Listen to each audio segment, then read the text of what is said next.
நம்ம வீட்டு எதிர்க்க ஒரு ஓடை இருக்குது, உங்களுக்கு தெரியும். அதில் பாருங்கள் இன்றைக்கி அவ்வளோ மீன் மேய்ஞ்சிட்ருக்கு.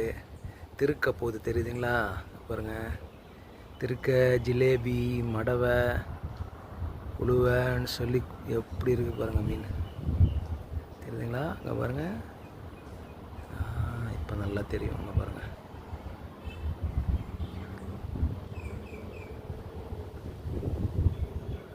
அப்பா அங்கே பாருங்கள் அவ்வளோ பெரிய மீன்.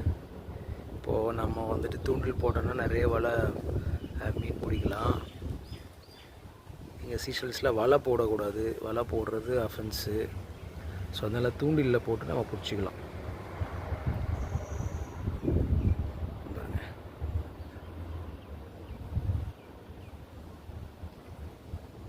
அப்பா இன்றைக்கி நிறைய மீனுங்க. ஆடேங்க அப்பா, இன்றைக்கி மீன் பிடிக்க வேண்டியது தான். ஓகே, மீன் பிடிக்கும்போது அடுத்த பதிவு போடுறேன். பாருங்கள் பாருங்கள், வா, இது வந்து இங்கே இந்த மலை இருக்குது இல்லைங்களா? இங்கே ஒரு மலை இருக்குது பாருங்கள். அந்த மலையிலேருந்து வர ஒரு ஓடை நீர், அது அப்படியே நேராக அப்படியே போனீங்கன்னா கடலில் கலக்கும். அந்த மரத்துக்கு அந்த பக்கம் கடல் தான் இருக்குது. ஸோ பீச்சு, அந்த பீச்சில் கலக்கிற ஒரு நீர். ஓகே மக்களே, பாய்.